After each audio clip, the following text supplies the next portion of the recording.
The morning of November 9, 1888, dawned as a cold, grey London day, damp and dreary with the usual bustle of the East End.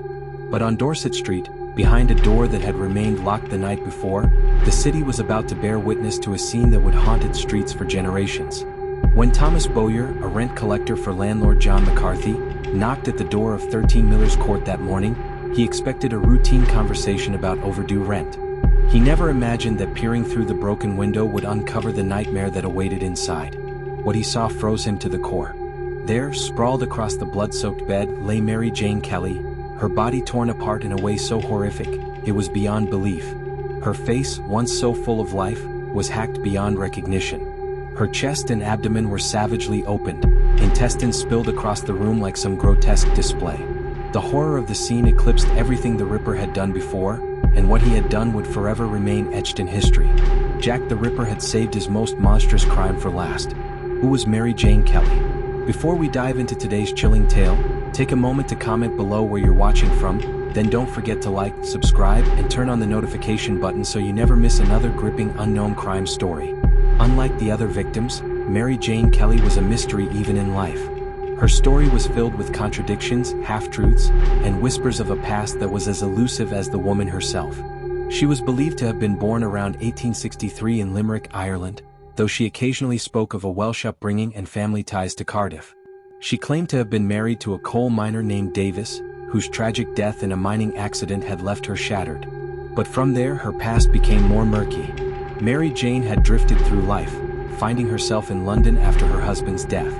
She briefly resided in the more prosperous West End, and rumors swirled that she had worked in a high-class brothel in France, experiences she later spoke of with visible shame. By 1888, she had settled in Whitechapel, living in the dingy room in Miller's Court with her partner, Joseph Barnett, a former fish porter. The two shared a life of poverty, occasional work, and drinking to forget the harshness of it all. Much like the other women of Whitechapel, Mary Jane turned to prostitution to survive. But unlike the others, she was younger, reportedly beautiful, and wore finer clothes. Still, none of that would save her from the nightmare that awaited. November 8, 1888 started like any other. Mary Jane Kelly was seen at the 10 Bells pub, a known haunt for the women of Whitechapel. She drank with abandon, as if the very act of living had become a desperate escape. Witnesses recall her with a stout, poorly dressed man, a customer. She seemed carefree, even jovial, unaware that the clock was ticking toward her last moments. At 11:45 p.m., she was seen leaving, and by the time she made it back to her room, she was already singing, her voice drifting through the walls of Miller's Court. Neighbors recall hearing her sing an old folk tune, Sweet Violets. As the hours passed, her laughter grew quiet. At 2 a.m., Elizabeth Prater heard faint sounds, but they meant nothing in the dead of night. By 4 a.m., however, a scream shattered the silence. A cry for help, one word, murder. But in Whitechapel, cries like this were so common they often went ignored. By the time the room fell silent once more, no one had intervened. At 6 a.m., a shadowy figure was seen leaving Miller's Court. His identity remains unknown, lost in the fog of time. By the time Thomas Bowyer arrived, Mary Jane Kelly was long dead. Her life had been taken in a manner that would forever haunt those who found her. Mary Jane Kelly's death was like no other. Unlike the previous victims who had been killed in the dark, cold streets, she was murdered indoors, her killer taking his time in the privacy of her own room. There, he could unleash his darkest desires with no fear of interruption. When the police arrived at the scene, they were met with pure, unfiltered horror. Her throat had been slashed so deeply it nearly severed her head. Her face, her entire identity, had been butchered, hacked beyond recognition. The eyes, the nose, the cheeks, all torn away. But the most horrifying aspect was the brutal dissection of her body. Her chest, abdomen, and thighs had been flayed open. Her internal organs were removed and scattered throughout the room like some grotesque display. Her heart, the very organ that should have been the center of her being, was missing. The blood, so much blood, covered the bed, the walls, and the floor. Her body was in pieces, as if her very existence had been erased from the world. Even the most seasoned officers were shaken by what they saw. Inspector Walter Dew, upon seeing the scene, later admitted, "The sight that met my eyes made me almost reel. The whole scene is more than I can describe." Jack the Ripper had taken his time, and then, just as suddenly as he had appeared, he vanished once more.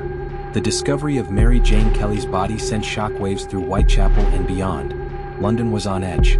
The city had lived in fear of this killer for over 2 months, but now, with the brutality of this murder, it seemed like the nightmare had reached its terrifying peak. The police swarmed Miller's court, but despite their best efforts, they found little evidence.